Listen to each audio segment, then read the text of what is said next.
I knew I would eventually reach a breaking point, so here we are. Due to the internet circles and influences I follow, I often see a high demand for a Naruto 2D fighter developed by ArcSys. Now make no mistake, I want that too, it would be hella cool. But there are two games I want even more than that. One, a Hololive 2D fighter. I'm not even joking, this is something I genuinely want. Though then again, even if it was a gacha game I would still play it.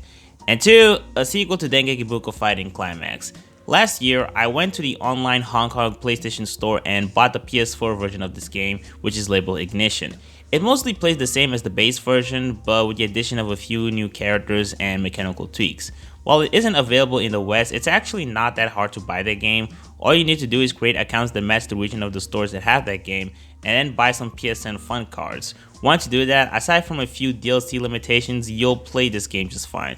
It's definitely a lot more optimal than importing the game from Japan, in my opinion at least, which granted, it would still work since PS4s aren't actually region locked. Now it's been over 5 years since Ignition was released, and ever since then we got 2 new mains and supports via downloadable content, but we haven't gotten anything beyond that, not even a localized version of this game. And this triggers me a lot because up until recently at the beginning of the year when I decided to drop Crossing Void, I have been playing that mobile game since late 2019, and based on my experience, I can safely say that they do a somewhat of a decent job at staying active. Every month there's a new event, they try their best to introduce new characters and story chapters, albeit a lot of them were already available in the Japanese servers. There are also limited versions of certain characters that they offer every now and then, and of course all of these are basic and essential things that you want to do if you want to keep an online active community, especially for a gacha game. And while I respect Sega and 91 Act for that, it also makes me really jealous because, look man, I want another Dengeki Bunko fighting game. You know what's the one thing I love about Crossing Void? The animation. A lot of it is retraced from Fighting Climax pretty blatantly, but they look a lot better. The animation is more fluid, colorful, and they amped up the flashiness. By comparing the Climax skills in both games, you can see how there's more going on in the background, and they did more to switch between shot perspectives and in some instances locations. Even if all they did was release a version of Fighting Climax with recycled animation from Crossing Void, I would still buy that motherfucker. But we all know there's more they can do. What about the cast? Crossing Void ended up introducing new characters that weren't available as mains, like Izaya, Kuroneko, and Accelerator, and even took a few steps forwards by giving us brand new limited characters like Alice, Misaki, and Hatsune Miku. Some of these could honestly just be turned into mains in a potential Fighting Climax sequel, especially Accelerator and Izaya. I mean, with Accelerator, there's no excuse. He's both popular and versatile enough that he deserves to be playable. As for Izaya, I like how Crossing Void used his knife skills as part of his main arsenal and also made him kind of a fast-paced character. He has several skills where he just blitzes the opponent. If they could implement those things into his moveset, it could definitely work.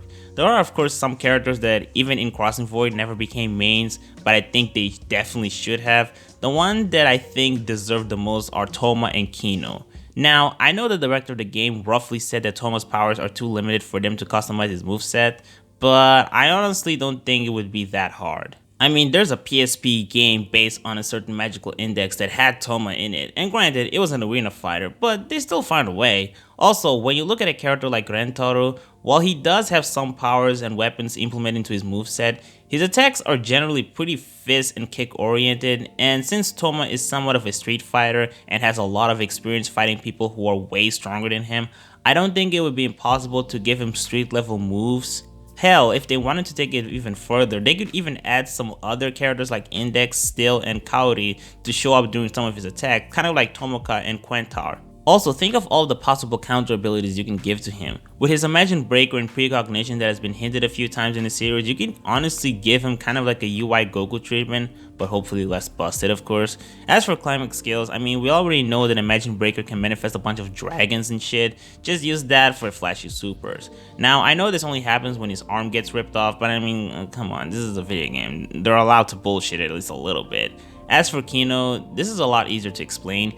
We all know she's well trained in combat for survival purposes and has a couple of weapons that she could use, plus with Hermes, I'm sure we could see some interesting APs. Of course, these are just my proposals which are all based on characters that are already in the game. They could honestly add even more if they wanted. I'm sure they could also revamp or just tweak the gameplay at least a little bit. Personally, I would ask for more input combinations, like maybe make it so you could mash B or C twice but in a different direction.